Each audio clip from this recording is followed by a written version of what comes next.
بسم الله الرحمن الرحيم.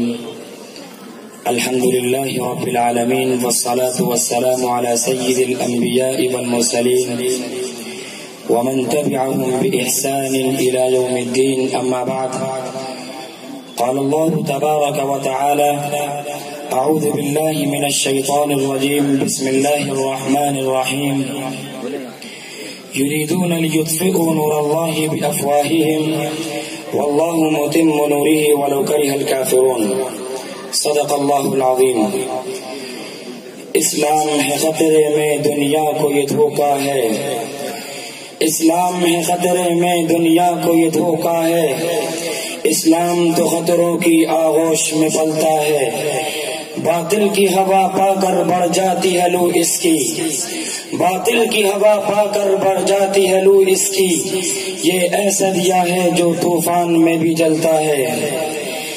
صدر محترم، حاضرین گرامی قدر، آج کے اس جلسے میں میرا موضوع خطابت ہے علامہ اقبال کا یہ لافانی شعر: اسی دریا سے اٹھتی ہے وہ موجیں تند جولا بھی، نہنگوں کے نشے من جس سے ہوتے ہیں تہو بالا. حاضرین گرامی قدر، موجودہ دور میں ملک ہندوستان کے مسلمانوں کی جو حالت و کیفیت ہے وہ ہم سب پر آیا ہے. چہر جانب سے ان پر ظلم و ستم کے پہاڑ توڑے جا رہے ہیں. ان کی ماں و بہنوں کی عزت و عصمت کو تار تار کیا جا رہا ہے. دن بدن مدارس اسلامیہ پر طرح طرح کے الزامات تھوپے جا رہے ہیں. ٹرینوں میں سفر کرنے والے مدارس اسلامیہ کے طلبہ پر شدت پسندوں کی جانب سے یلغار کی جا رہی ہے. تو کبھی گورکشا کے نام پر بے قصور مسلمانوں کو پیٹا جا رہا ہے. یہ سب اس وجہ سے ہو رہا ہے کہ کسی طرح مسلمانوں کو ختم کر دیا جائے، مسلمانوں کی بنیادوں کو ڈھا دیا جائے، جس میں مسلمانوں کے رہنما اور رہبر علماء تیار ہوتے ہیں. یہ صرف ملک ہندوستان ہی کا مسئلہ نہیں ہے، بلکہ دنیا کے اکثر ممالک میں مسلمانوں کے خلاف اس طرح کی سازشیں رچی جا رہی ہیں.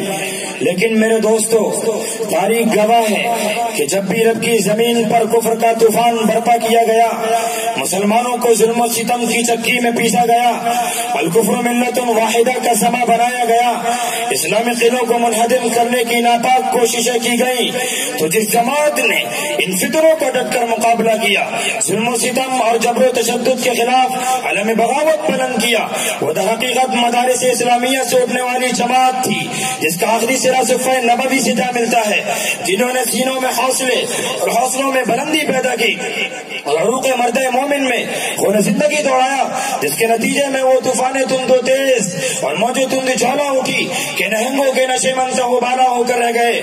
وہ کاخے استبداد اور قصر ظلم و ستم کے در و دیوار ہل کر رہ گئے.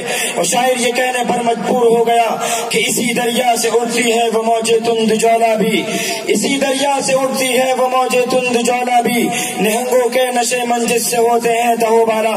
حاضرین گرامی قدر، موجودہ دور میں جو لوگ بھی اسلام اور اہل اسلام کے خلاف زیر افشانیاں کر رہے ہیں، اسلام کی مقدس عمارتوں کو مسمار کرنے کا ناپاک خواب دیکھ رہے ہیں، ان کو میں پیغام دینا چاہتا ہوں کہ اپنی سوچ و فکر کو درست کر لو، اپنی ناپاک حرکتوں سے باز آ جاؤ.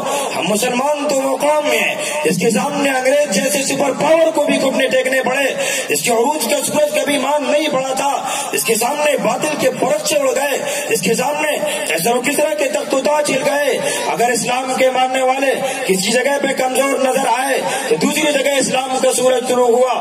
جہاں میں اہل ایمان صورت خورشید جیتے ہیں، جہاں میں اہل ایمان صورت خورشید جیتے ہیں، ادھر ڈوبے ادھر نکلے، ادھر ڈوبے ادھر نکلے.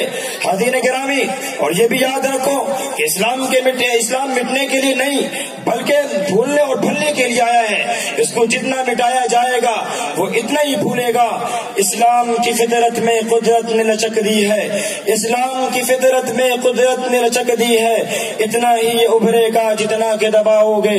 وآخر دعوانا ان الحمد للہ رب العالمین.